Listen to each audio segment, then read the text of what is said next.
you may not understand your own Hexblade's curse as much as the Hexblade understands it. Yeah. Yeah, and I think that's, as you progress in those Warlock levels, is like as it starts to come out, and it's like, oh, you want more power? Right. Ooh, suddenly yes. you're level 10 and the thing's tugging on you like, hey, so you're getting pretty powerful there. You got any free time this week? You know any cute battle hammers? I'm moving this weekend and could use an extra hand. How does an axe have this many books? Welcome to Monsters and Multiclass, your Dungeons & Dragons fix. I'm Kevin Odie. I'm Jared Bornagle. I'm Will Milton. And we'll be hanging out with you for the next hour to talk about anything and everything D&D related. This episode, we're taking a look at the Rogue Warlock Multiclass, and then later on, Goblinoids Part 3, Bugbears, the Bugbearity. That's terrible. So hold the chair and stick around.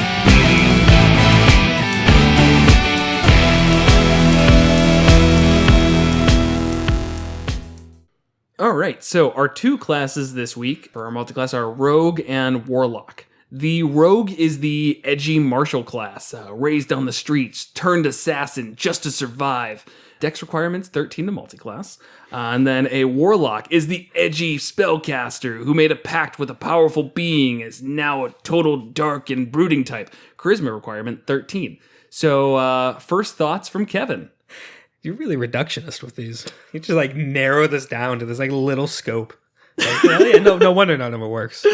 Just next time we're gonna have that not be my job because Kevin's gonna get fed up with it. No, I think it adds to the charm. Okay, good. just the bad overview of classes.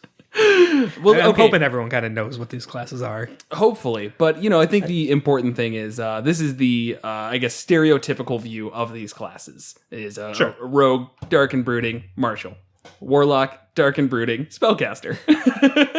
Sure. All right. Actual first thoughts. This one has potential. You need to be careful with it. There's definitely ways you can build it where it's really crappy, but there's some really cool things you could do. Interesting characters. RP wise, I think it could be very easy, and we'll jump into that a little bit later. But I think overall, it could be a fun character. All right, Will. This is awesomely edgy. I don't give a shit what Kevin said. Yes, if you're not playing both these characters to your maximum edge potential, you're missing out. What's better than stealing shit? Stealing shit for Satan. Yeah, mechanically it's got a lot of traps, but I think we can really get into the weeds with that. I think the first thing that came to mind for me is it seems like a super odd arcane trickster, where the Arcane Trickster is the rogue's subclass that gives them spellcasting, just with less versatility, almost. I don't know. I feel like this is going to really fall into you go Hexblade and then forget. And that's what I really want to avoid with this, is it's almost too easy. Hexblade is the Warlock's pact, or is it patron subclass? I don't Patron. know. Yeah, okay, patron. That lets them choose a weapon, and then they use that weapon, and now they have to they can use their charisma modifier, and they get Hexblade's Curse, which gives them once per short rest, they can designate a target to take extra damage, they crit more often, they get health back on a kill. It's just overall the expected martial dip. So we're looking at a martial class with Rogue, and then we're going into potentially a martial Warlock type. Right. The obvious one, definitely Hexblade. I would say 3 levels into Warlock, so you could get Pact Boon, pick Pact of the Blade, and then there's the Invocation and Xanathars, where improved Pact Weapon, where you could choose a longbow, and it has some other benefits as well. And then the Hexblade weapon, where you get to use your Charisma, will apply to your Pact of the Blade weapon, which is now a longbow. Mm-hmm. So now you get all those blade features and all that, and all the Warlock stuff, and a longbow is a rogue. So you get the rogue sneak attack and all that. You just dump everything into Charisma and Dex. Mostly Charisma. Yeah. Not that you wouldn't go Dex most likely for other reasons, but you only need Charisma then. Right. Just up to your 13 for Dex. Right. Yeah, and then you get the Hexblade's Curse and some first level spells for Warlocks and cantrips and all that, but still gets to be a range and everything. Right. And then even at 5th level Warlock, you can take the Invocation of Thirsting Blade, which is allowing you to make 2. It gives you your extra attack which we've discussed multiple times, but as a rogue, anytime you can get a second attack in a round just gives you another chance that you're going to get your sneak attack off. Right. Now, one caveat to that is that you can only get your sneak attack once per turn. It's not once per round, just once per turn. So if you hit on your first one and you use sneak attack, you can't use it on your second attack. Right. Yeah, rogues don't get a second attack by default. So anything that gets them it is nice. So they're not they do nothing or they hit. Right. Now, my biggest issue with this class is Eldritch Blast doesn't also give sneak attack. So I think that's really just bullshit. You know, I think Eldritch Blast should give you sneak attack whether you're a rogue or not. It's just ridiculous. So this is, you're right. This is a multiclassing in a Warlock where Eldritch Blast is probably not a good pick. No. But what's actually a really good pick is you get access to Booming Blade and Green Flame Blade. Yeah. Which, so you wouldn't be doing this with Longbow, but it's a cantrip. As part of the cantrip, you make a melee weapon attack, which can trigger sneak attack, and then it has additional things. Booming Blade. If they move, they get sheathed in this energy, and if they move, they take an additional D8. And then by 5th level, the initial attack does an extra D8. So you do your melee weapon attack plus 1D8 plus the sneak attack. Then if it moves, 2D8. Green Flame Blade will leap and hit people around them, but pretty much. So you don't. It will trigger sneak attack while adding additional things to it. And I think that's a really cool combination. No, I agree. That would be a really good way to just do a dip into Warlock, like you kind of said first, because that way you're really just not relying or caring too much about the extra attack. Once you get extra attack, I feel like Booming Blade becomes a little bit less great. It takes away your ability to do an extra attack. Right. Because I believe it's a cantrip, yeah. It's an action to cast. Yes. And with that action, you get to make a melee weapon attack. Yes. Correct? Okay. So It's you part don't of the spell. Right. So you don't get your extra attack out of that if you have it. Right. So that could be a great time where you're like, well, I'm sticking in rogue. I want to maximize my sneak attack damage. And I also have this cantrip that is going to scale with my level. At 5th level, Booming Blade does an additional 1d8. And if the person moves, they take 2d8 damage. At 11th level, it scales once again, does 2d8 damage on the hit, and then 3d8 if they try and move, I believe. Right. So, I mean, that's Something a like that. great way to incorporate that. It's making a rogue even crazier. Right. Another really cool thing that will work really well with the rogue is going to 3rd level. So you get 2nd level spells, you pick up darkness, and then you at 2nd level, you get the Eldritch Invocation where you can see in your magical darkness, giving you advantage on all of those attacks, which will then trigger your sneak attack. That works beautifully with a rogue. That is a strategy ripped straight from the OG Hexblade before Hexblade existed.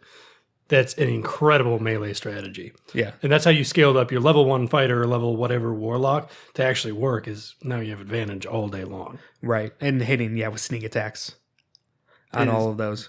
Making it even better. Yep. Yeah, I mean, I think this was, mechanically speaking, you mentioned that there's some traps. Where do those come in? Because anything other than Hex. That's not quite fair. Right. But like Celestial Warlock, I see struggling to say, oh yeah, that's really great with a rogue. It's not, does it feel that bad though? No, if Or you're is it going just for, because- if you have a specific character concept, but Yeah, I think my main issue is the fact that Hexblade is just so enticing that compared to every other one, it just feels like you're missing out on that. I don't know. So the Hexblade, like a lot of people don't really get this, but a lot of the things that let you use your weapon effectively are actually from Pact of the Blade. Hexblade just opens up the door for you. If you start rogue, you don't need that door opened. Hexblade's biggest thing, if you're going pure Hexblade, is what you get with the Hex Warrior stuff, which is medium armor and martial weapons. Right. So without that, Rogues don't get medium armor. They just get light. yes. So that's good. So, I mean, that's not bad. You can still go full dex if you want to dodge well. The Hexblade's Curse, it's decent, but it's, one time. It's It's really overrated. I think a lot of people think as soon as they look at it and like, oh, Hexblade, obviously that's the best thing. But until you get the Pack of the Blade, it doesn't really do much. Yeah, no, I think that's fair. So That's why you need to go 3 levels. yeah. So your swap out alternatively is going to be like the Fiend. The Fiend has always been the probably most powerful mechanically of any of them.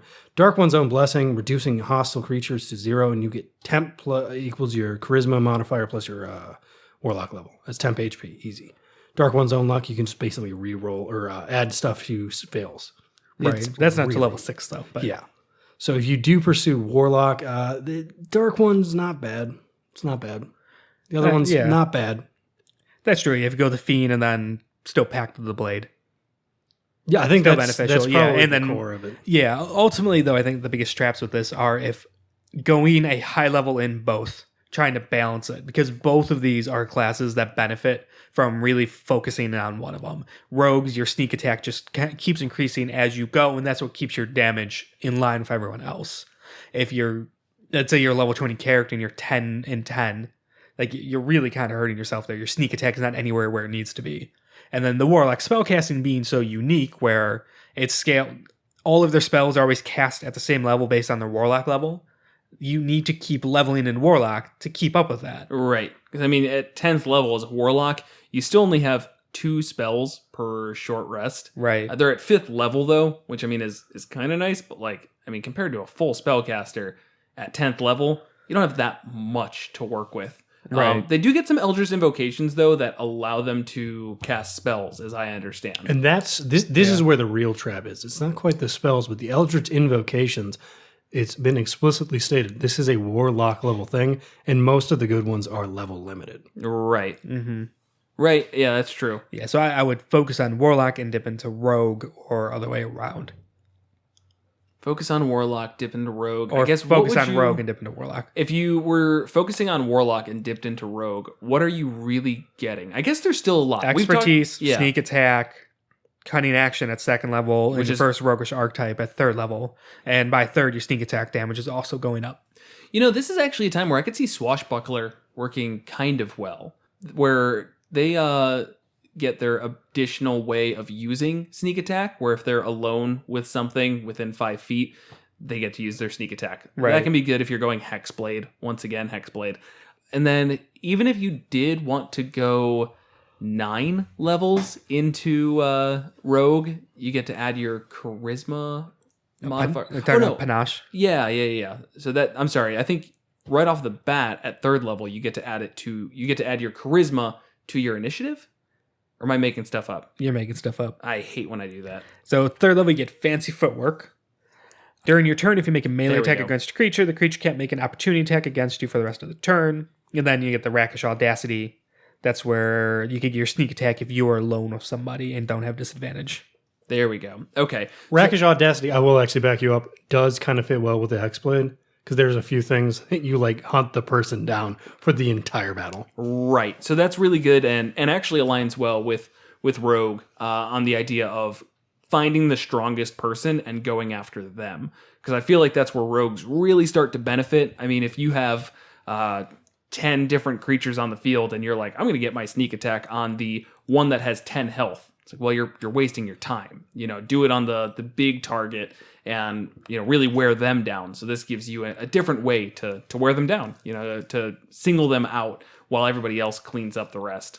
And Right. that goes with the Hexblade's idea. It's not instilled so much in the class as it would be with Swashbuckler, but the idea is the Hexblade is really, really good at taking one single target down to nothing. Right.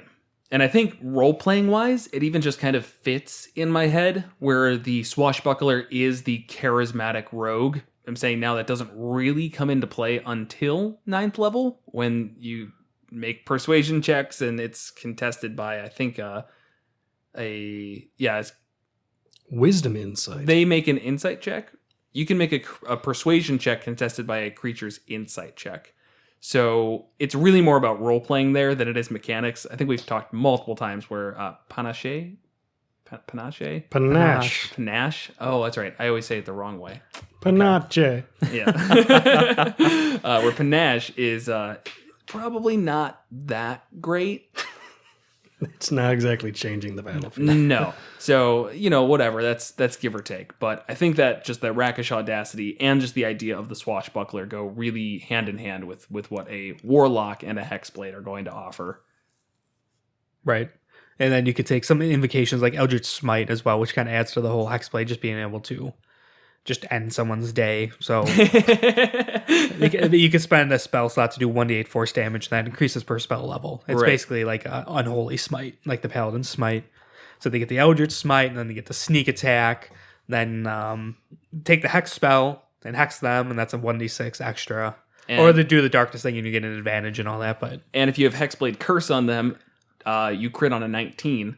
Yep. So you're increasing your chance to crit. Yeah. I mean, that's like... that's one of those times where, like, if as a DM you see that 20 on the table and you're just like, oh right, this is why I didn't want you playing this class. wait. All right, I don't want to just like too derail this, but there is a thing in the wonderful tomes of Eldritch invocations that a lot of people kind of forget and don't take, and it's turning your Eldritch Blast into an Eldritch Snipe with a 300-foot range. Yeah. That's kind of cool for a sneak attack if you're an assassin. You can't get sneak attack off Eldritch Blast. No, I mean as all right, I'm sorry. No. A surprise attack. Okay. As an assassin, that crits. It does, doesn't it? But then you don't get your sneak attack damage. Or you just use a longbow and it's 600-foot range, yeah. and then you also get sneak attack off of it. But yeah. What's the thing? Spell Sniper, doesn't it like double range? Spell Sniper isn't that... is that a feat? It's a feat. Yeah, that sounds familiar. There's a I'll way look to up. get it. I think it's like a 1,200-foot Eldritch Blast. It's just ridiculous. Well, that feels like a derail, but I'm okay with it. When would that come up, though? If you were a professional assassin all the time, as a party member, less often. Okay, so we'll say for RP justifications, that'd be kind of cool. It's pretty cool. Especially because it would probably just really annoy the shit out of whoever you're hitting, because it's not going to kill them in one hit. But man, that sounds frustrating to deal with. Yeah, Spell Sniper. So when you cast a spell that requires you to make an attack roll, the spell's range is doubled. Okay. You ignore 1/2 and 3/4 cover. Okay. You learn one cantrip that requires an attack roll. Choose the cantrip from the Cleric or Druid spell list. Your spellcasting ability for the cantrip is Wisdom. That's kind of weird. A Cleric or Druid? Yeah, it's not a weird one. Oh, it's a wait. This is... Wait. I searched it in D&D Beyond. I clicked on the first one. It says Spell Sniper, parentheses, Cleric Druid. Then below it, you have Spell Sniper, parentheses, Wizard. I don't know how... This isn't just the raw Spell Sniper. Here it is. Okay. That was weird. I don't know. You learn one cantrip that requires an attack roll. Choose the cantrip from the Bard, Cleric, Druid, Sorcerer, Warlock, or Wizard spell list. There we go. So I don't know what those other search results were. Doesn't matter. It's weird, but sure. Maybe basic rules. Who I don't knows? Okay, Anyways. so...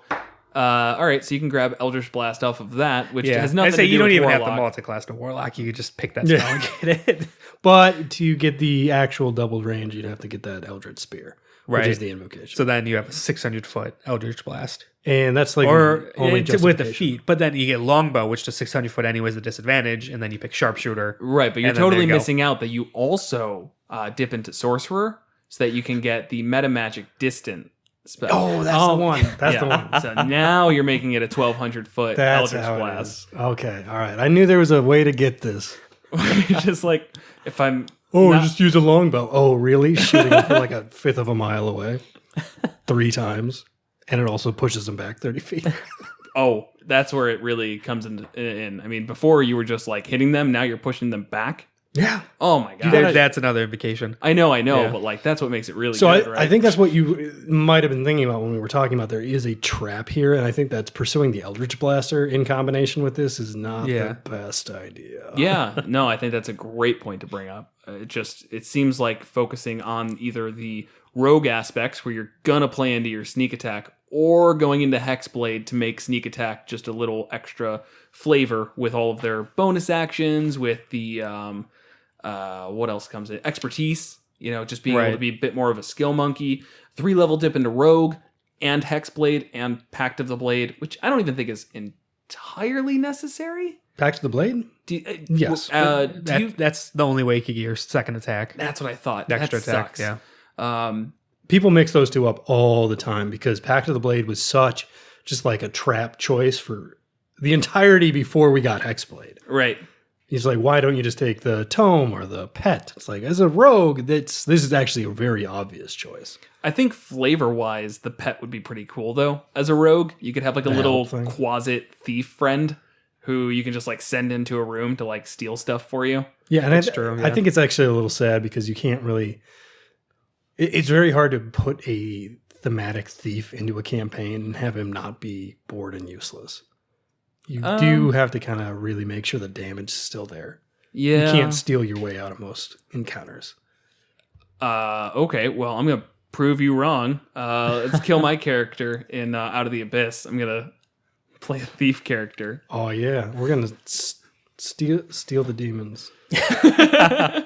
Sneak our way through the maze engine and steal the whole thing. The feathers? Yeah, there we go. It's not going to work. I know it's not going to work. It's not good.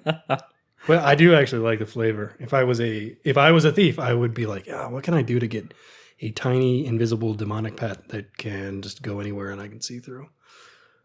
Yeah. Dip in a yeah, Warlock. that's pretty good. Be useful.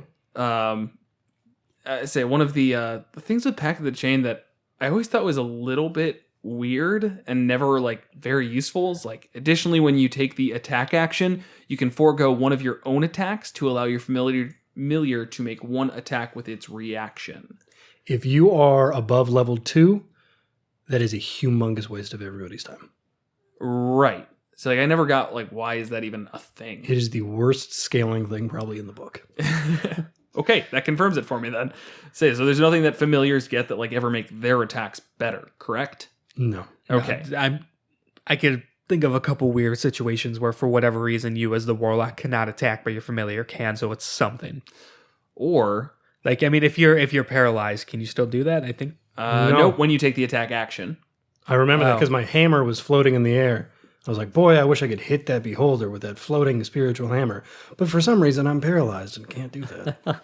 Yeah, I mean, I this isn't going to be good, but if you wanted to use your familiar to shove, it's not going to go well. They all have really low strength scores, but like, yeah, it's more about the help action or just positioning them. If they're within 5 feet, that triggers your sneak attack.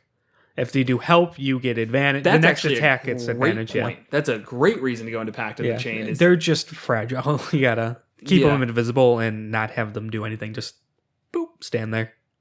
Yeah. So they're just within 5 feet, so that's really it. But if they're invisible, you still get sneak attack raw, even though it doesn't really make sense if you have an invisible creature. Says ally within 5 feet. Right, Yeah. but if you had an invisible creature like right next to you that wasn't doing anything, that's the same as an invisible creature, or just a creature who you can see being 10 feet away, I guess.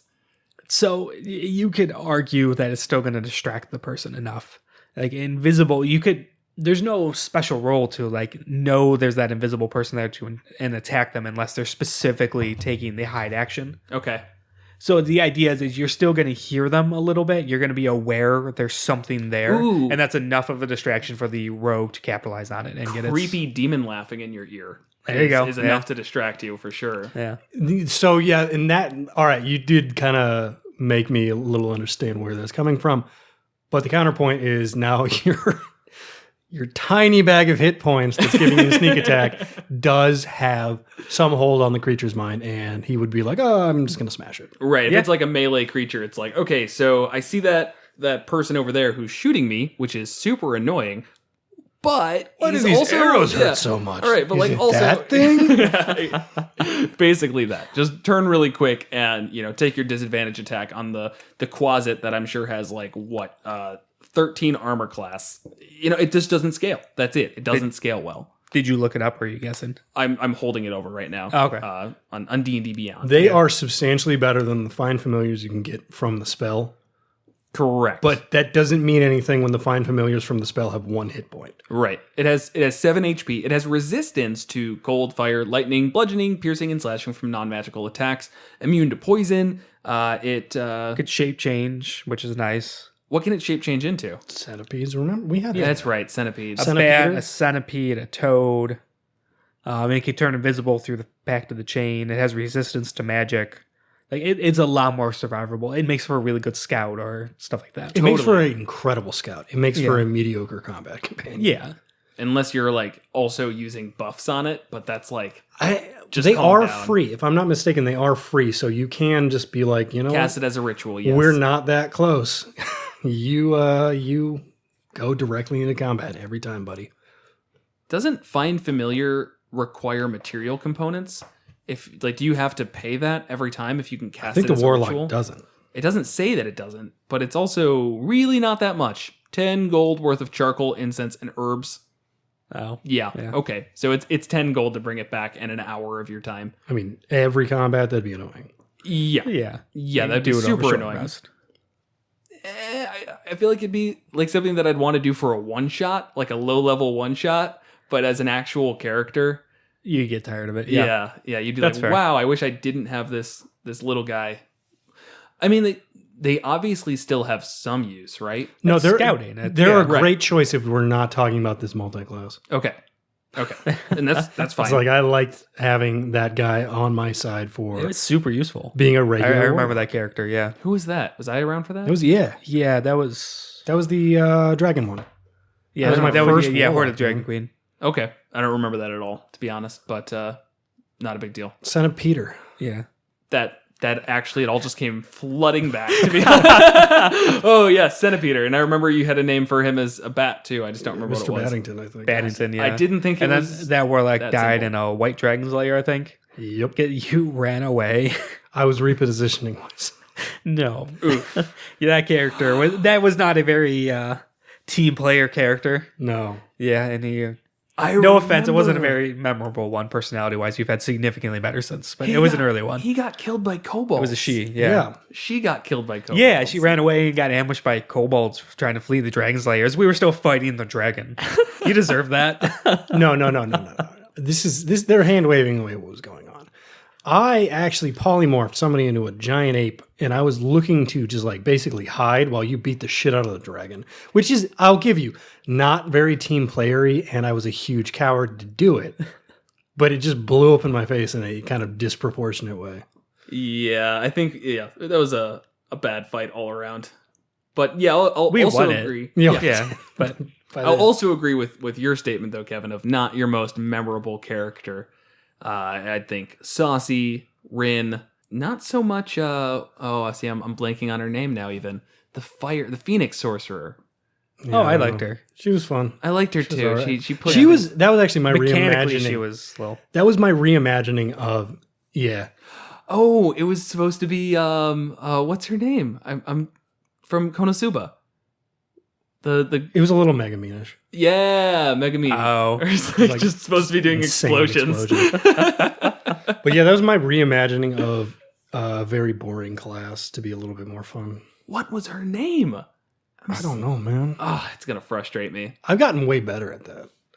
Of My making new rule is I have to make all my characters have memorable names. No more that's just like fantasy randomizers. Like, oh look, like 6 vowels and an L. Oh yeah, I'll remember that in 6 years. Well, that's why I absolutely love our current names in my new campaign. It's Krusk, who goes by Crush with a K. There's Musty, which is Will's character. There's Darrow, and then there's Eilenia, who I just cannot pronounce for the life of me. And that's my girlfriend, and she like told me the name of it, and I just looked at her, and I'm like, okay, like that's fine. That's what you want to do? That's great. That's gonna take me weeks to remember. Not musty. Not Musty. Musty I got down immediately. Yeah. I kind of like that though. I almost feel like the generic fantasy names are a little overplayed. Like I've done them a bunch. Yeah. And all that. So yeah, I'm kind of liking these like simpler one syllable type stuff. That's fair. No, they're not necessarily one syllables, but No, like but musty, Krusk, saucy. right. No, I totally agree. I think there's Montavious. some benefit to it. So I admittedly took Galatea just because I wanted to rip off of Claymore, like just entirely. That was my goal. It's like I'm gonna rip off of Claymore. There are a lot of anime references in our just day-to-day life that only me and then like 1/5 of the time Jared gets. It's a good time. All right, so I think one of my things with the rogue warlock in general, or really just the warlock in general, that I always have such a hard time wrapping my head around is I feel like the invocations are really what make the class interesting. Any agreement or disagreement on that one?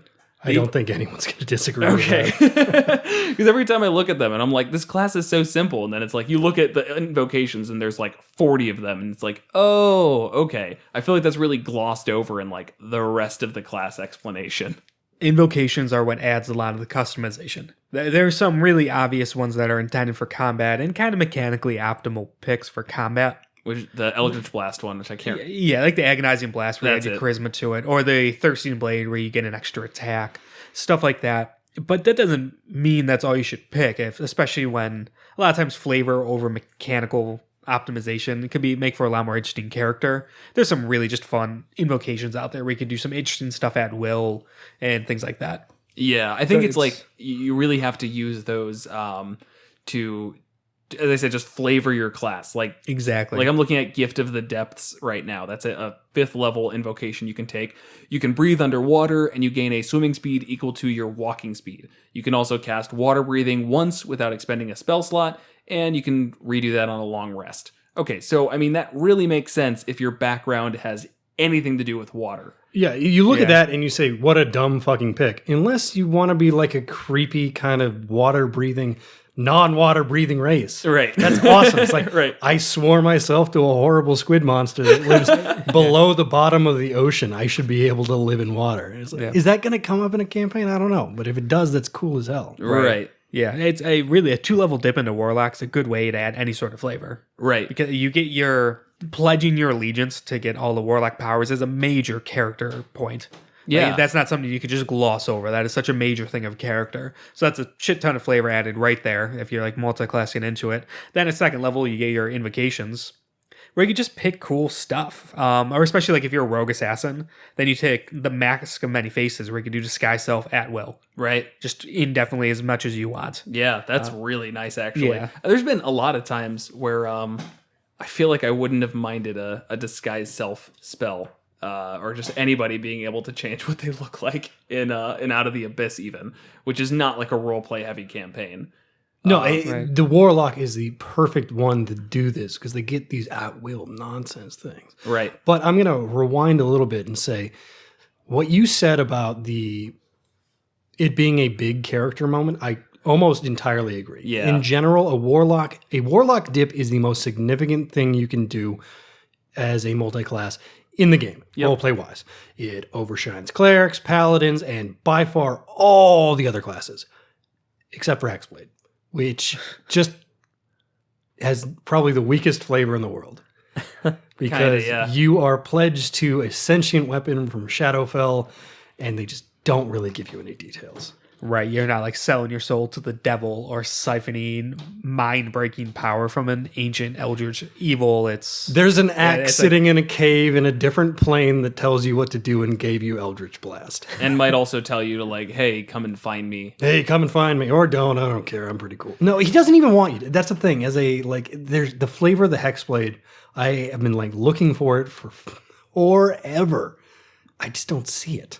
The only counterpoint I'll have to that is probably gonna at least a little bit go over your guys' heads. In Critical Role, one of the characters is playing a Hexblade Warlock, and it's really cool flavor, but they, bring in the fact that like the patron is calling upon them at a very frequent basis. Like, That's cool, but That's the yeah. only way you can do it. I mean, not the only way, but that's like the best way to do it. Is it's kind of on the DM to like make those calls and say that like, no, you don't just get that for free, asshole. Like, there are things you have to do. Your patron is asking you to do things. In a campaign that, once again, isn't cataclysmic event where you have to fix all the world's problems, I think it brings up at times for a lot of hooks. Things that you can bring up as, hey, your patron needs you to do this thing. And you're like, well, I don't want to do that. It's like, cool. But I think this is absolutely punishment. The hardest one to flavor.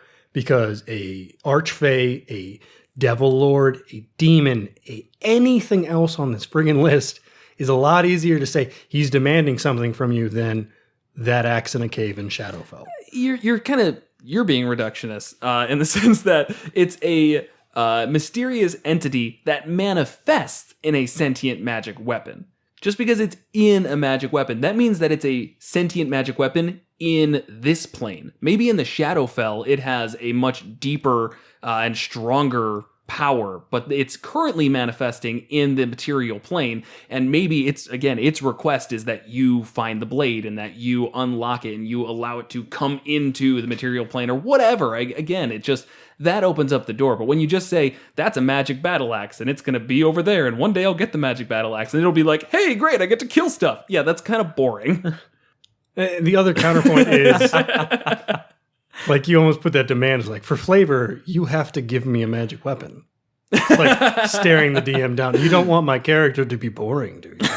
Yeah. Not every end game of that has to be Black Razor. I'll say that. Yeah, my last Hexblade was I don't know, kind of impatron to. I don't know. It was We just made shit up, man. Yeah, there was more important stuff going on. The ordning was broken, and the storm giants. God, I didn't give a shit about that. Same here. I don't care about giants at all. Holy shit. Just do whatever you want. You're just big people. What's the big deal? But no, I mean, to agree with the original point, the Warlock is such a large thing to just take on and to say, I want to dip into Warlock, which is why when people try and go like Paladin Hexblade, it just like blows my mind. Like, no, fuck yeah. off, But, it's something where you have to have the room. The setting has to have the room to grow into that patron and then that bond with it. Yeah, what kind of scumbag just comes to the table with a level 11 character who has one level in Hexblade and doesn't even explain it? Well, wait a second. Kevin, what's my backstory? I was really, really holding on to the idea of you bringing in the Hexblade, because currently 10 in Bard, 1 in Hexblade. That's Will's brand new character, Vontavious Wolfbend, because Wolfbane was just too hard, I guess. Too edgy. Yeah. Obviously it came up like, hey, what's going on with that weapon? And you're like, I don't know. And I was just really hoping that was just you're playing the long con. Maybe not. Maybe you've given up. I've got story ideas in my head, but that's the thing. It's like I don't want to force on the DM the idea that like there's a weapon associated with this. You're right. It's this like weird power. What does he want? It's like I don't know, man. Because there is not a list of things that are like, hey, here's a list of things that want certain things. You can swear your fealty to them. Yeah. Well, if you have ideas, let me know. we could talk, Will. We could have a discussion on this. I remember pushing you quite a bit the week leading up to like, hey, I need character details. Will, where's the character details? I got you them Tuesday night, man. Yeah, I'm going to play Wednesday, yeah. This is basically how Musty came about as well. It was a month of me going, hey, this is going to be a very role-play-centered campaign. You need to have a fully fleshed out character. And you go, I'll figure something out. So I am going to take that because knowing Will, he's never going to come with a huge backstory. But at the same time, I know you're not going to be pissed if I throw stuff at you. No, I'm not. Yeah. I don't like coming to tables with big backstories. I did that early on, and then it's hard to work it in. No one wants to hear me monologue about my backstory, my interesting past and history. I like to have a general idea and then seize opportunities to bring stuff up and kind of flesh it out as we go. So I'm in Will's defense, not coming with a giant backstory I think is fine. But you need to have the character I think needs to be a strong concept around them and a very definitive personality trait or personality. But it's still, even that, like their morals and their hangups and whatnot, you can still kind of change as you go. Like I've done that with characters for sure, where something will happen. I realize, oh, this would actually be really interesting and make a lot of sense. My character was really not okay with that. Right. And then just dive into it. And now that's a character trait. That's fair. I will argue to an extent about like the, bringing like a big backstory isn't important. I think I've said it so many times, so I'm sorry if I sound like a broken record at this point. It all comes back to if there's a big event where that takes precedent over anything that's ever happened to you because this is your big moment and your big event, then yeah, it doesn't matter. And nobody wants to hear you monologue. Right. I will also argue that our table has been very hesitant on that type of like, let's get deep into the roleplay stuff. And I'm doing everything in my power to push people away from that. Counterpoint, we actually did do the make your backstory kind of matter with Out of the Abyss because we just had filler chapters. And to be honest, I would have almost leaned more to them, but they were just going on too long and we were not getting a whole lot out of them. But it was fun for the few sessions we did them. If everybody had to do one of those, I think it would have been like I'm kind of getting tired of everybody's fucking little, I was bullied in 3rd grade. Now I have to fucking kill a revenant.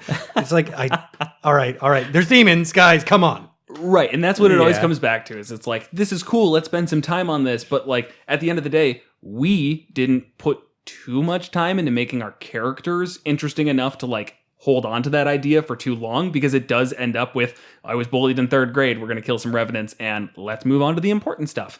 But when there's not that, let's move on to the important stuff, there's so much time to just like invest in that For sure, and yeah. let your other PCs like ask people about their fucking characters. All right, I do have a point about the Hexblade. Because I've been thinking about the Hexblade since I made one like 5 years ago. So many times. And there is like one thing I think that is cool about the Hexblade, and it's the idea of being a more casually actually walking into the Warlock life.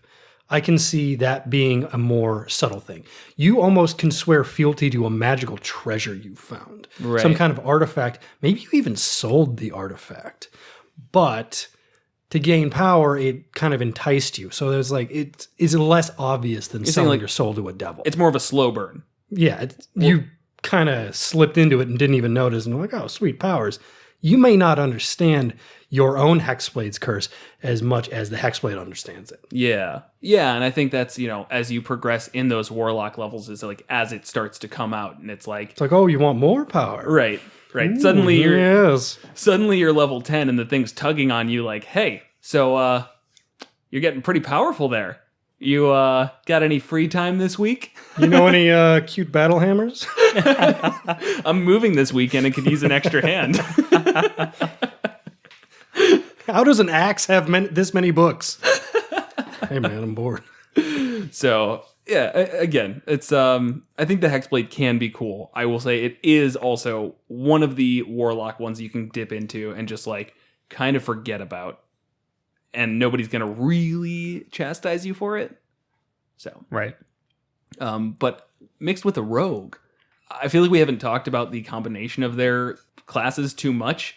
Is there much to it? I feel like the Warlock kind of overshadows everything with the rogue. I think what I was just saying is like, you stole something Okay. that had a lot more power than you really understood. No, I like that a lot, actually. You're the thief, and you broke into some rich person's house, and you're like, ooh, this looks nice, and Yeah.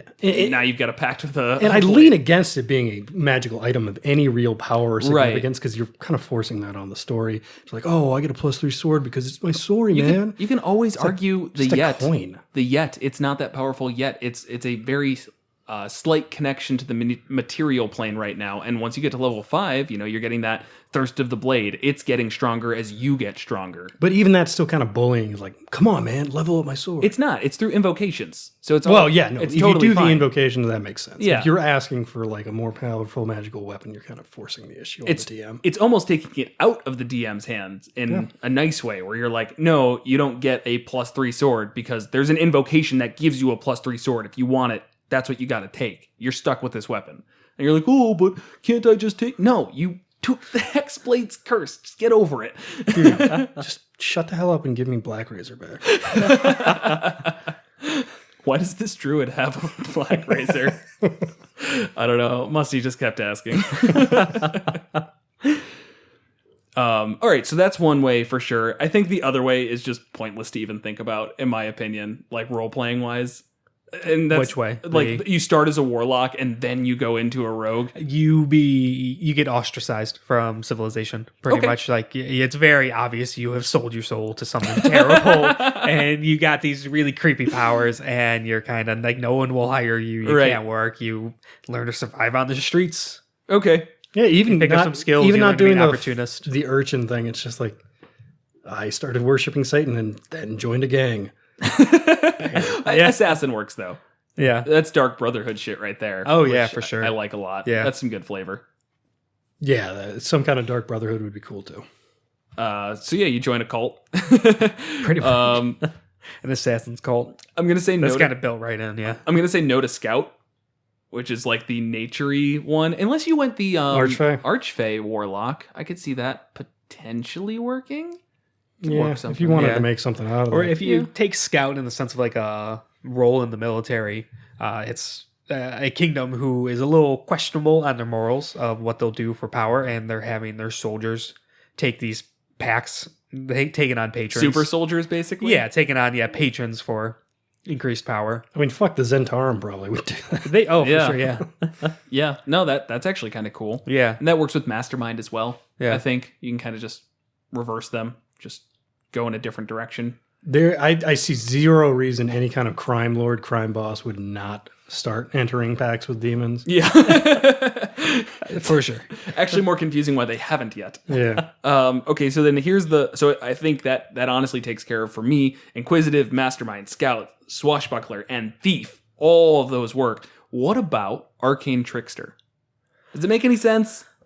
I'm going with no. I'm personally. going with no, because now you need Dex, you need Charisma, and now Intelligence. Let's even take out the stats. That's obviously very mad. So right out the bat, we're all going to say that's dumb. But what about role playing, where you're a rogue who dabbles in magic and maybe finds too much magic? I expected a little bit of magic in this chest, but oh my goodness. That's basically all I can think is, so you're like, oh, I'm kind of also interested in tomes, and one day I'm looking through these tomes and but it's not great. You can justify it. Yes. I don't find it as an interesting character, No. and mechanically, I think you would. I don't like it. It really doesn't make any sense. You're But you're mage hand. pursuing an arcane. Yeah. You're pursuing an arcane path, and then suddenly you get totally derailed, and you're like, "Oh, I'll just be a charismatic demon worshiper. Whatever, it's fine." Mage hand. That's the only benefit. Mage Your hand pickpockets. Yeah, your mage hand's pretty cool, I guess. Yeah, it's not doing a lot. For me. Okay. So I would argue very, very slightly is that if you were going 3 into Rogue, and then you did have this huge moment where you found a tome or a weapon or whatever, and you started only going in Warlock, and that became your main focus, and you were like, okay, that's it. It gives you like a intro into why you were dabbling in the arcane, but it's not great. I say The arcane's not giving. The arcane is like the opposite of warlock powers in a lot of ways. Kind of. If you were looking They're through related. the but- chance of you finding a demonic book or great old one book greatly increases when you spend your free time looking through old tomes. All right, blown the fuck out. I guess I lose here. It's a great combo. It's weak. It's weak. It's very mechanically weak, and All the rest of them, I think we have kind of justified though. yeah, I'd say so. No, that actually, I'm walking away from this feeling a lot better, because originally I wrote on here, someone make a good combo here, please. I'm so bored with this. There's nothing interesting to me.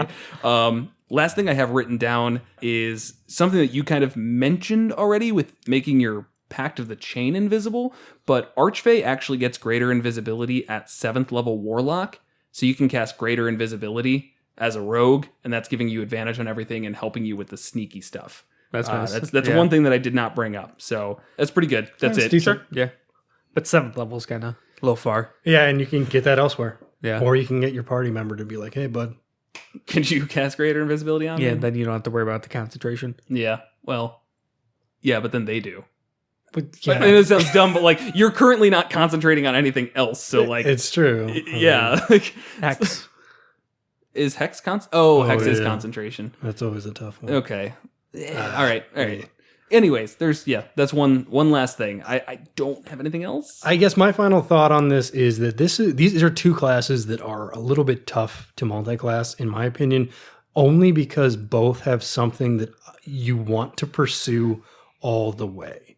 This is not a thing where I'm just going to be like settled at any point. Right. The rogue always has more sneak attack dies to pursue, and the warlock can always unlock more invocations. And So more spells, which is, the more spells thing is Spell a levels, yeah. huge illusion. You will never have more than 4 spells, and that takes you until the absolute top.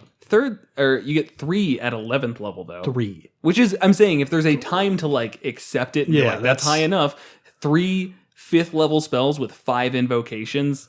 That's good. That's pretty decent, good. but I mean, you can keep going, man. Yeah. Yeah. Each class kind of baits you more and more. So that's more of a what do I want? Unless kind you're of the thing. ranger. Unless you're the ranger. And you get Mystic Arcanum at 11th level, which is your patron bestows upon you a magical secret called an Arcanum. Choose one 6th level spell from the Warlock spell list as an Arcanum. Those are and you can cast it not without great. expending a spell slot.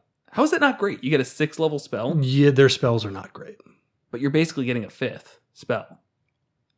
Yes, that's their capstone. Okay. But it's all right. It's tempting, but it's not a game breaking thing Okay. because they're very limited on what they can choose. Okay, I'd have to look at And the they get Warlocks. one. Keep that in mind. Yep.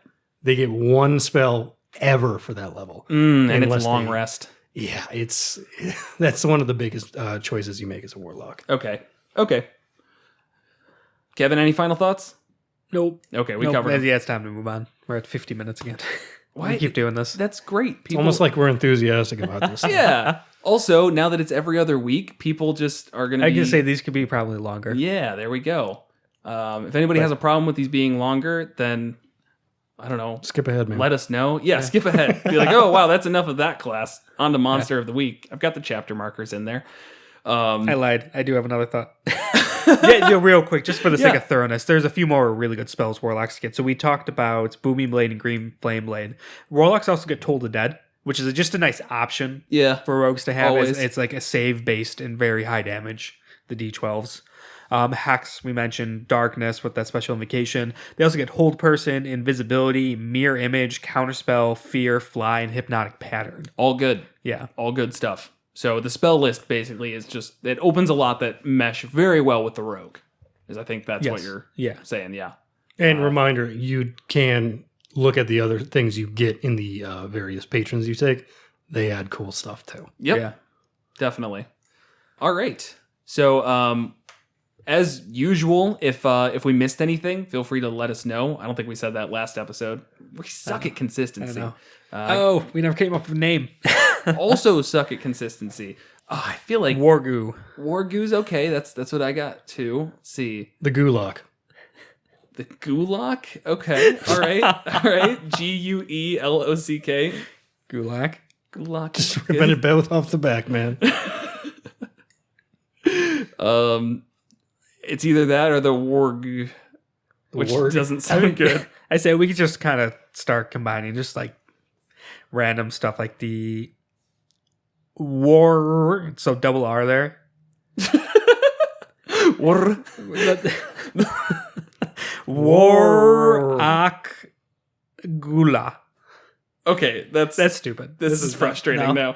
I don't even Okay. know how. I think I Call probably added- Ragu. It's Warlock backwards with goo. I don't feel like we have a good one for this yet. I haven't found one that's been like, that's it. I don't know.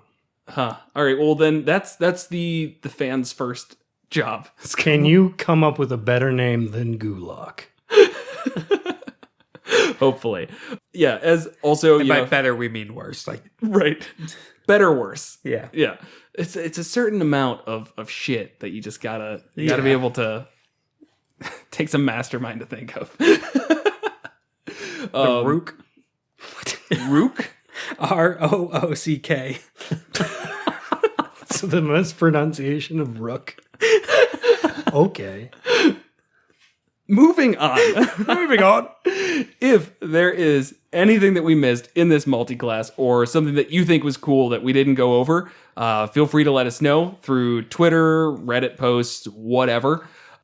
If you don't yet, follow us on Twitter. That's monsters_multi. And subscribe to us wherever you can. Google Play, Apple. I don't care. Everybody has their own way of listening to podcasts. So subscribe to us and rate us. And we'll love you forever. Anything else? All right, let's move on to our Monster of the Week. All right, so this week we're going to take a look at the Bugbear as our Monster of the Week. This is the third and final part of our Goblinoid series, as Bugbears fall under the Goblinoid classification. They are very different than their other counterparts, the Goblin and Hobgoblin, though, as they are a hairier type of goblin, that's for sure. And more importantly, we found out through this more and more that Goblinoid is a very generic term. The important thing is that Goblinoids worship or are under the same god of Maglubiet, if I am pronouncing that correctly. Getting head shakes of approval from Kevin. That's not very frequent. So, yeah, I mean, very different again than goblins and hobgoblins. Something that I've always played, and I feel like a lot of people play, as the bigger, scarier goblin. They might be in the same encounter. They might be mean to goblins, but I feel like after learning more about them, there's just a ton to them that you wouldn't want to overlook if you throw them into your campaign. So, what do you guys think about bugbears? I think this is going to be probably the exception to our Goblinoid series in that it's a little bit counter to what you said. This is probably the one that's played correctly the most. It really is a big, mean bully. At the end of the day, he's covered in hair and he's really mean. That's fair. The one thing I think is frequently missed is the stealth aspects. They're ambushers. They are good at stealth and they prefer to do things that way. I think I never really considered that until reading through them and looking at Goblinoids. No, and I think just more based closely. off of their stat block, you don't really pick that up. Okay, so skills, they do have +6 to stealth. So Bit that of a should give you giveaway. But who looks at the skills? Well, first off, I don't. but the stat block does tell you, oh, they're good at stealth. But then you see it and you're like, oh, no, he's just a bear. Right, they get a surprise attack as well. So if the bugbear surprises a creature and hits it with an attack during the first round of combat, the target takes an extra 2d6 damage from the attack. At challenge rating 1, that's a lot of damage. But again, if you're just looking through and you pick the stat block and you go, oh, goblins. Well, this is going to be the bugbear. This is going to be the leader of the goblin fight today. But I think one thing that's pretty different about them is just talking about how they are a very sparse race, or just monster in the D&D world. They're not like goblins where you're going to find them at every single passing. They're much more tight-knit groups that are just kind of loosely spread out throughout the world. They don't have huge civilizations like hobgoblins do. They just happen to worship Magoobliet as well. It's not even so much happens. They have two gods whose name I'm not even going to try and pronounce. And Come Magoobliet, on, try it a little. basically, I'm not even seeing They're not what it is in front here. of you. Krugik and Grankul. Sure. Which are brothers. Brother gods. Yeah, and Magoobliet, essentially he beat them up and made them kind of be under his hierarchy, which then meant all the followers of him are now under Magoobliet. Right. That's what happened. That's why all the Goblinoids are connected. And we definitely covered it on when we talked about hobgoblins and Goblinoids as well. So we won't go into crazy detail, but that's what makes them Goblinoids. Their gods have fallen under the hierarchy of Magoobliet, and so Magoobliet ties them all together. Right. Which I will say, we've gotten a lot better at saying Magoobliet. Yeah. That's pretty Well, that's the pronunciation we settled on. Yeah. We still might be wrong. Guys. I just learned something. What? Maglubiet is Uzbek for magic. Is Uzbek? What's Uzbek? Is that It's a Goblinoid? language. Okay. Uzbekistan. What? Like And it's the actual word. like the literal human language. Okay. Uzbek. Okay. So any Uzbek speakers out there, you knew that before us. All right. One thing, though, with the stealth aspect of it, I think it goes beyond combat. It kind of switches the sort of flavor and lore of this a little bit. And right away, and there's a whole part of a chapter in Vola's Guide to Monsters dedicated to them, talking about they're sort of like nightmare fuel for the rest of the races, and something I never considered. I thought it'd be sort of, they're kind of out there, maybe they'll occasionally raid, and people worry about them. But that stealth adds a lot, where it's saying if you walk alone in the woods, a bugbear will ambush you and just strangle you in the bushes. Or if you stray too far from the house at night, bugbears will scoop you up and devour you in their den. And then this gets real weird. If a bugbear cuts off your head, your soul stays trapped inside, and bugbears use your head to magically command all whom you once knew. Yeah, that one just feels like it comes out of nowhere in comparison. Yeah, so it doesn't. It was just escalating ghost stories about bugbears, and it's not true. Bugbears can't do that, but it's just that one little aspect of they're good at stealth, and so they sneak around and like to ambush. Kind of adds this level of mystery and fear to them, right? For the world building and lore, which I think is really cool. For what it's worth, though, it does say that if they have the severed heads on pikes, that occasionally Hrugik will manifest himself in those heads and speak to them, and they view that as a big, moment. It's their only real way of worship their gods. Right. Otherwise, worshiping their gods is attacking things and devouring creatures and just kind of doing stuff like that. The one ritualistic thing they'll actually do. which is put heads on pikes, which will then scream when someone comes by. Right, like which the is alarm fantastic. spell. Yeah. So I think that's really good if your party is like, ooh, there's a bugbear den up ahead. We need to we need to go in there, and they don't know anything enough about bugbears. Yeah. Then boom, these severed heads start going off, and it's like that's a moment. yeah, that's a moment right there. That's terrifying, and really tells the lore of the bugbear through showing it. I also think that, and this might be a little bit brutal of a way to play it, but a lot of times we've discussed when a monster ends up attacking somebody, that person goes to 0 and you just kind of move on. I could see the bugbears being the kind to stick around and really trying to cut the head off, honestly. So like instead of them immediately switching their focus, it might be like, okay, I got you to 0. Now I'm going to spend my next turn slicing your head off. And it makes them almost a lot more deadly. Not almost. It makes them a lot more deadly at these lower encounters because they're not going to be the kind to just kind of step off. I'll counter that with one caveat. If you run into a bugbear gang, and they've said these kind of organized like little familial gangs with no association with the goblin host, totally agree. If they work with a goblin host, though, they are subjected kind of to Magoobliet's wrath. And Magoobles. They're like, they have to resist that urge to cut the head off because they do rely on slaves when they're part of that. So right. You could definitely flavor a bugbear in its own like little tribe very differently than when it's the quote unquote leader of the goblin host. Yeah. And I think it's important to remember they aren't the leaders at all. No. They're just the biggest guys, so every individual is terrified of them. Yeah, they're more like the like hulking soldiers. Yeah. The hobgoblins really come across as the leaders of any type of thing. They're the brains. Intelligent ones. They actually have a civilization. Exactly. One thing that I really liked about their flavor was it mentions where they're not really active killers. Right. In the sense of they're not like just like gnolls, for example, where gnolls are just like ravaging the countryside and they make it their one goal to just kill everything. Bugbears are more like, yeah, I'm going to go take a nap for a week and then spend a day just like killing everybody in this village in like one murderous rampage. And then I'm going to go take another nap. Yeah, they're lazy. They're lazy, yeah. It's like a really big thing where it's almost like a pain for them to go do anything. But, they do it once they get those sparks of energy. Yeah, one of the subchapters' names is Shiftless Savage Layabout. Great summary. Yeah, and there's interesting lore behind it. So there's the two gods. Say them again, Will.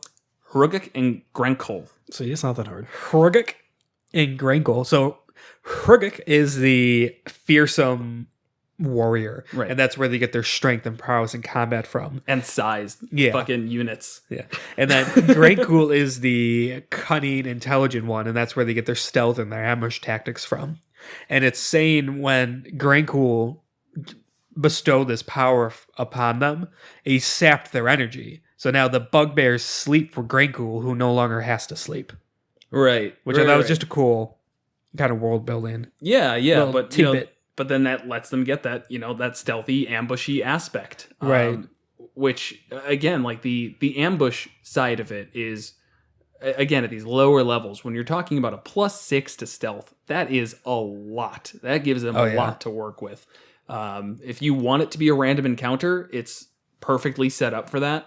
If you want it to be more of a arc or anything, you're going to have a harder time, I feel like. Where even if it's like, go to this bugbear encampment and take care of the bugbears, there's only going to be like 5 of them, it sounds like. They don't work in these massive operations. You're not going to find a bugbear cave that you have to go clear out, and they've got traps everywhere, and it's like this complicated mess. It's like you find some bugbears sleeping, they wake up, and they get pissed and attack you. Right. And I think that's where the fuck up with the stealth comes from, is that we in general in the D&D world really do play them as stupid, huge, and in the middle of goblins. Yeah. So they just don't have that opportunity. But I think, if we separate them into their little 5-person bugbear camp, that's a great opportunity for some of them to be hidden. Right.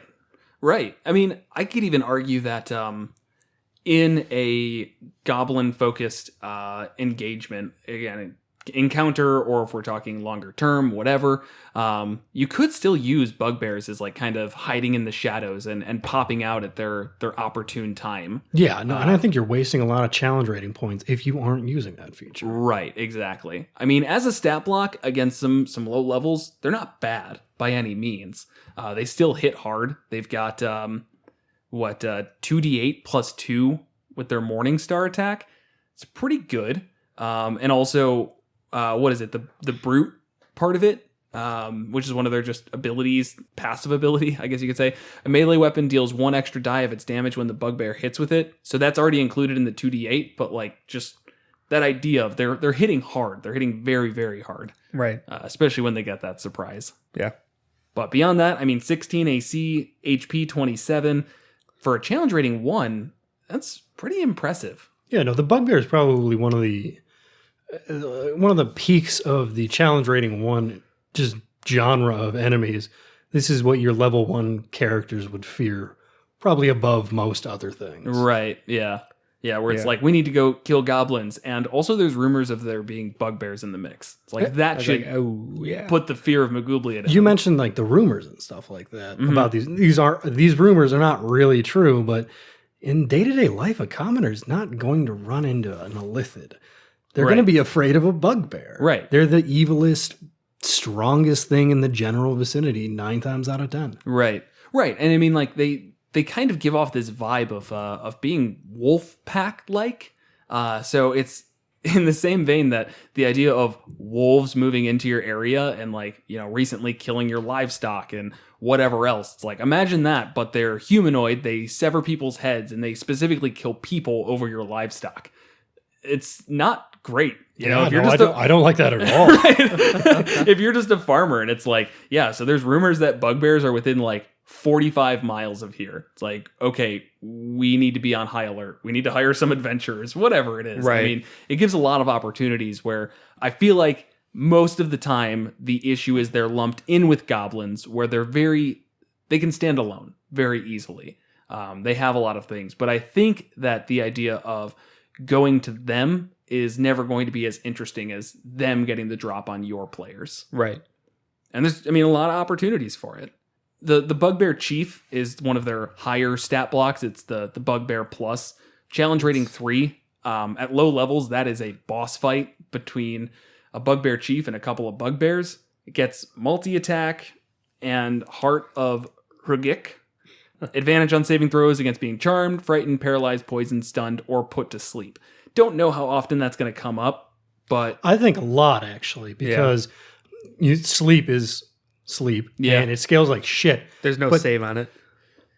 On sleeps? There isn't one? No, that's the one where you roll the number of hit points and then it just subtract the hit points down. Yeah. So they also have 65 HP too. So yeah, it's going to take a while to put them to sleep. This is one of those things that the players are probably going to try and take out of combat. Well, they might take out the minions, but they were not going to do very well at it. Yeah, no, that's true. I mean, it just adds an extra pain to it. It's like a legendary resistance light, with like having advantage against all of the important stuff, all the stuff that you go, okay, this is an important one. Let's pull out the stops. It's like, well, you know, it's like, no, you just got to focus your damage, man. Right. So it's cool. It's a good one to add in. Yeah. And that's it for stat blocks, though. Yes. As far as we could tell, there's I mean, nothing really anywhere else. It just, you have the Bugbear and the Bugbear Chief, and that's it. I guess my question for both of you is, can you really think of a Bugbear that's going to be much more than that? No. And I mean, just based off of the lore, goblins talk about like stumbling into magic. Hobgoblins have a lot of magic. Not a lot. They have the ability to get magic, though. Yeah. Bugbears, and again, they have a culture and a civilization, so there's going to be the other stuff going on. Right. Yeah. Whereas a Bugbear, they're not really going to stumble into magic. I mean, it could be a cool setup for like a thing. A surprise. Yeah, whatever. I mean, it's not impossible, but no, I would not put that into my everyday Bugbear lore where 1 in 10 Bugbears can cast Fireball. It doesn't make sense. Hell, just look at the stat blocks we have. We've got Bugbear, and then just like what I'm seeing is a more muscular Bugbear. Right. Which, I mean, again, it just brings up this idea of like a Bugbear cave isn't going to be an exciting session. It's going to be a small thing that you just kind of, I won't say just get through. Again, it can be a big fight. It can be difficult. You can have to worry about Bugbears getting the drop on you, but you're going to be fighting the same thing over and over. They can't switch up their tactics that much. They either get the drop on you or they don't. Then they just hit you hard over and over again until they die. Right. I mean, the only thing that I will give them is they have javelins. So, like, if you are a DM and you're finding that just throwing masses of Bugbears at your players and just having them go up in front of them isn't working, have the Bugbear stay a little bit far back, throw some javelins at your spellcasters. It's going to cause a problem for them, that's for sure. But again, adding anything, not really. Yeah, I think they really are best used as kind of what people use them for. The stronger goblins. Like, I don't know if I would ever really build an encounter of just Bugbears. I think it would be kind of boring. I would, again, argue that in a early levels, the idea of Bugbears getting the drop on your party as, like, even a random encounter could be pretty fun. Yeah. It's adding in just, it's a good thing to pull from. But no, I'm not making a campaign around Bugbears anytime soon. Yeah. The tyranny of Bugbears. It does make for just straightforward fights, which sometimes can be nice to just have one of those. Right. You're literally in a field. Here are 5 Bugbears and a Bugbear chief, and you're all level 4s. Fight. Deal with it. It's like, okay, that's like, you know what to expect. And in some ways that could be nice. It could kind of be a nice break from the intricately crafted encounters where you're in tight spaces and people are flying and there's magic, and it's just like, if you just run up and start beating on them, they're probably going to beat you down. So just do something. Do something else. Yeah, do something else. Right. You're in a field, just fight. Yeah. It does give, I'll say there are some interesting flavor things that I feel like are missed. Once again with the stealth, but also the severed heads thing, I feel like can be really cool. Seeing that at all. I've never heard that brought up before. Same. That was all new to me. And it was actually, they sometimes will even speak. Generally groveling for their life back or something like that, but which is super creepy. Yep. And that's perfect. That's a perfect way to flavor your goblin lairs, because you've got goblins, hobgoblins, bugbears. They're not going to hang out and sleep in the same places. So you see like the dungeon shift over to these weird talking severed heads. That means you're probably about to see some bugbears. Right. And that turns into a nature check, maybe history check, something like that, where it's like maybe you know that the bugbears are coming up, or call it religion. This is based around the worship of their gods. I would give that religion. Yeah. Not that it matters, but no. It's I toss that a lot of different things because it's just like bugbears are everywhere. So I would flavor that as convince me as a PC what you think is best. But oh yeah, my family was beheaded by bugbears. Okay, then you probably know. Okay, yeah, they're big and hairy though. It's cool. Final thing to note is this is a player race. It is. Yes. So, do you have anything? They have the reach ability, which is all their melee attacks, their reach goes up by 5 feet, which is just awesome. That's really good. That's really, really good. They don't get the brute, what is it? Which is notable. One? I think that by taking brute out, you have to like almost think that any bugbear player character is going to be much, not necessarily, not blatantly, but he's got to be a weaker bugbear. Oh, that would be a good way to play it, because it mentions like occasionally bugbears kind of get cast out. Yeah. So if you're like the reject bugbear, you're like, yeah, nobody really wanted me, so I found my new wolf pack, basically. So you're like the runt of the litter, but compared to the the human in your rest of the party, you've got 2 feet on them, and right? Can carry 500 pounds. But yeah, I'll say this: it's monsters races are just not something you want to fuck with too much. But it's tough. But as far as they go, it's a really, just for mechanically, it's a really good pick for any martial stuff. Their ability is +2 strength and +1 dex. And they get dark vision. They get the long limp thing where their reach is increased by 5 feet. A powerful build, one for carrying capacity. It's one size category larger. You're proficient in stealth. You even get the surprise attack. So if you surprise a creature with an attack, the typical bugbear surprise attack. Yeah. So be a bugbear rogue. Deals an extra 2d6 damage to it. Yeah, that's cool. Like it's a really solid pick mechanically. Oh my God. That mixed with the assassin rogue would be really good. Yeah. Because you just except for the 2 strength is a little useless. Yeah. Barbarian rogue. way back to like episode 2. We didn't talk about Yeah. races for it, but a Bugbear would be a really cool pick for that. It would be. But then you need to figure out, all right, why is this in the campaign? Like, Hobgoblins is another playable race. And that one you can kind of see because, again, they're an intelligent race. They're generally not friendly with the other races, but, like, there could be a little leniency given to them. Right.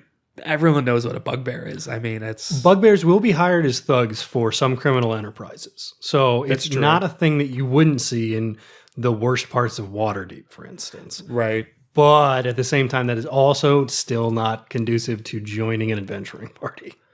Right. So even if you make it some intricate backstory where you're touched by magic or a god, and so you're more intelligent and well-spoken and calm and don't have this anger, blah, blah, blah, blah, you're just going to kind of hand wave away that everyone just kind of trusts you. It's no big deal.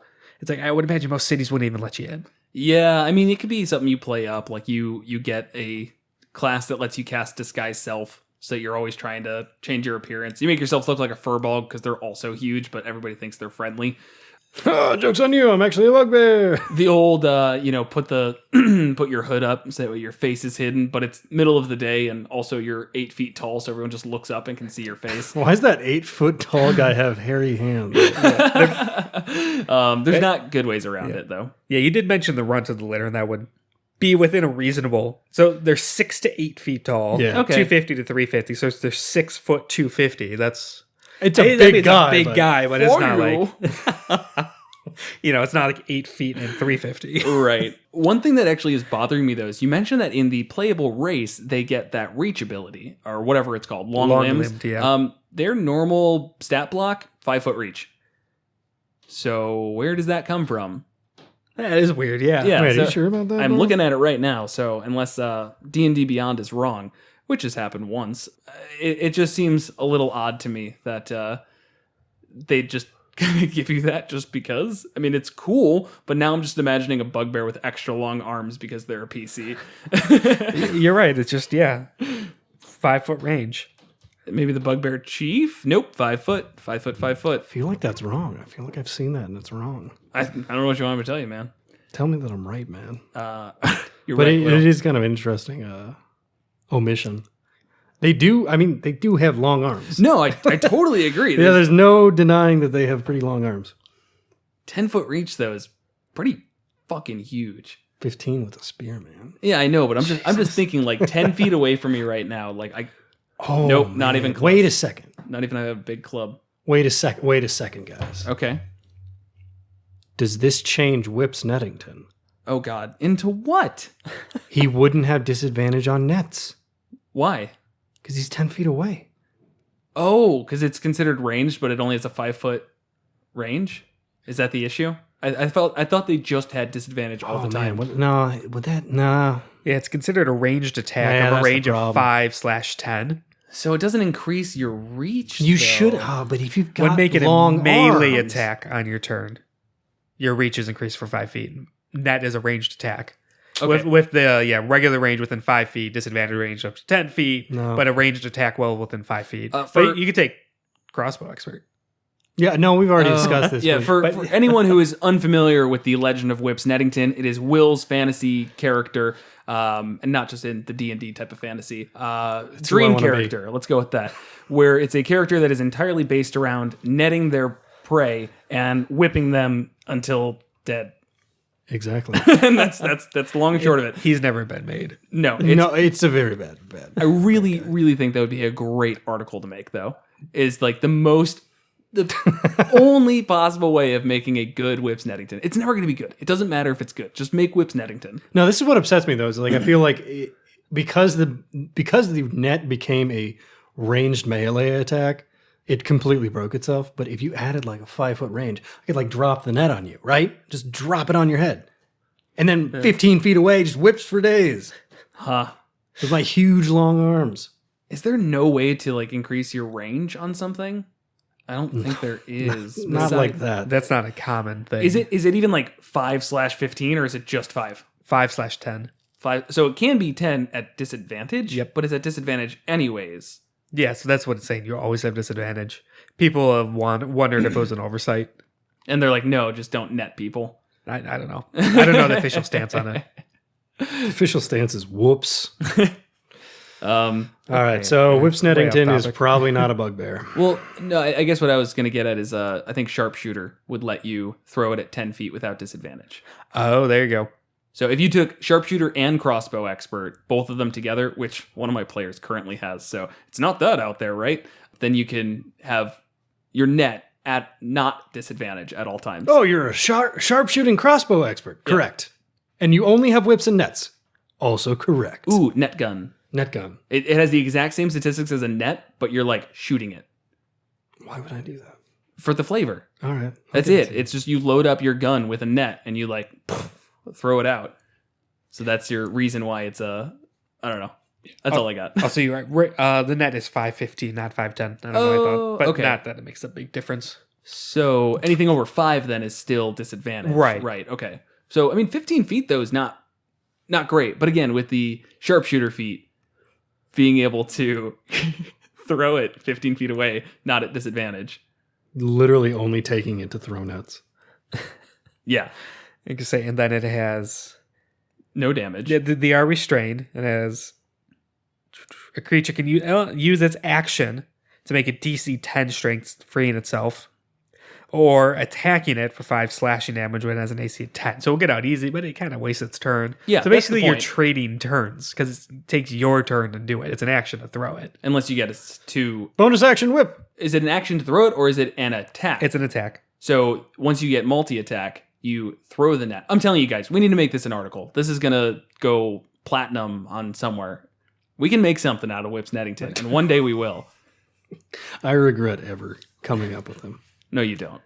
He's going to be amazing. There was a few too many beers when I was like, I should make a character with whips and nets. Everybody loves whips and nets. I more want to hear about his tragic backstory and why he's like 3 different classes. All right. Anything else about Bugbears, though? Nah, I think that wrap.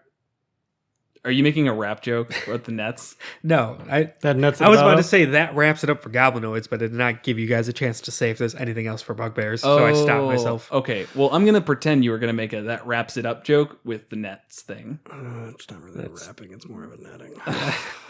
Fine. That one's not good. Any more thoughts on Bugbears? No. No, they're all right. Well, that wraps it up for Goblinoids. Are you sure, Kevin? Are there any goblinoids we missed? I'm pretty sure it's just the 3. All right. Well, that wraps it up for goblinoids. All right. Thanks for listening. Yep. Next time, monsters and multiclass. Join us next time as we discuss the Sorcerer Wizard Multiclass and the Banderhob from Volvo's Guide